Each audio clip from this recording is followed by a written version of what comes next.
si Ashley Espinosa. Ako si Angela Geronimo. Ako si Samantha Angelina Mariano. Ako si Ruby Pomeroyan. Ako si Angela Nicole S. Evangelista. Ako si Crisel May Libre. At ngayon, tatalakayin namin ang sports ng Badminton! So ano nga bang badminton? Ang badminton ay isang larong racket na nilalaro ng magkalaban o isahan o magkalaban o pares.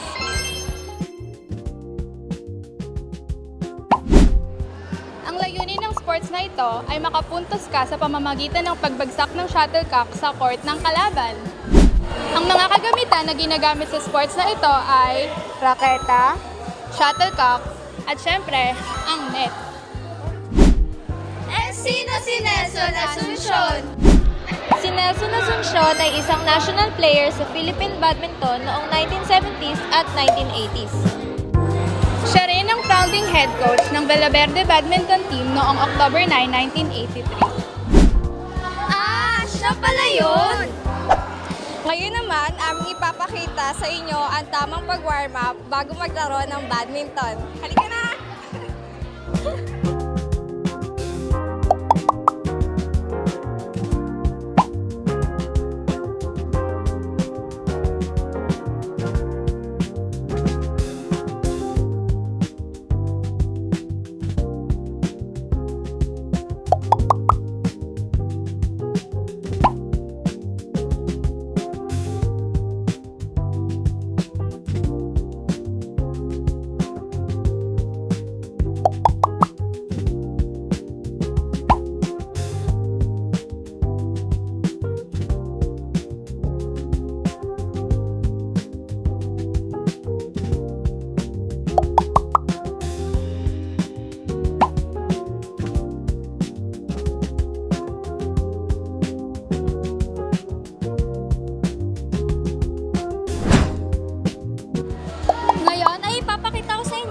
Proper foot position and hand serving.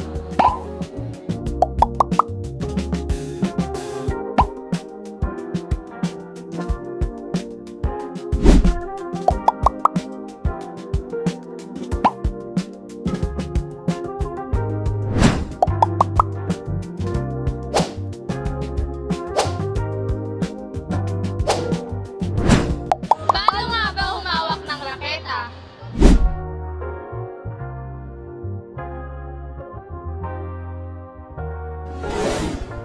Ngayon naman, ipapakita namin ang 5 basic strokes.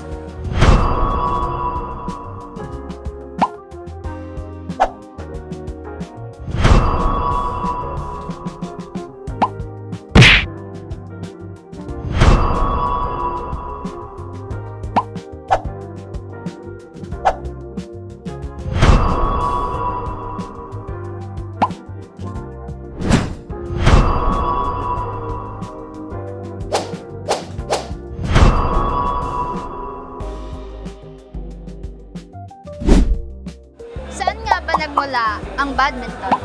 Ang badminton ay unang nilaro nung panahon pa ng mga Griego at Ehipto. At tinawag itong battledore at shuttlecock na may dalawang manlalaro na pumapalo sa shuttlecock, vice versa. Ang larong ito ay nilalaro sa India sa panahong ika-18 siglo. Sa panahong ito ay tinawag din itong kuna. So ngayon, sabihin ko sa inyo ang ilan sa mga tips sa paglalaro ng sports na ito. So number 1 is grip. So syempre, pag maglalaro ka, kailangan mo matuto ng proper grip para mahampas mo yung shuttlecock mo sa paglalaro, di ba? So number 2 is yung sa footwork.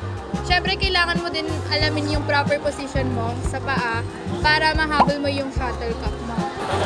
Pangatlong tips is syempre, sanayin mo yung hand and eye mo na mag-coordinate. Ayun yung tinatawag natin na hand and eye coordination.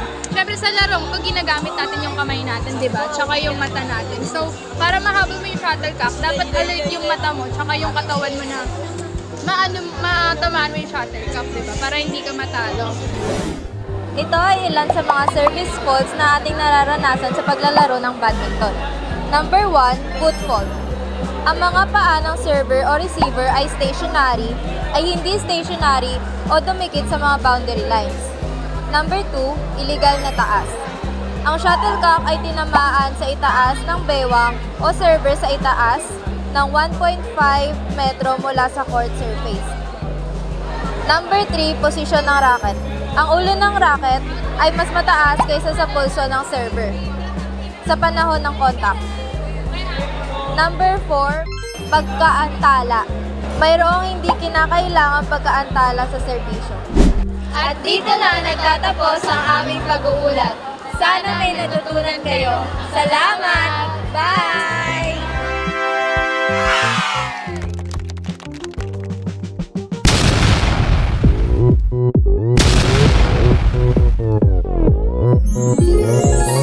Oppan Gangnam Style.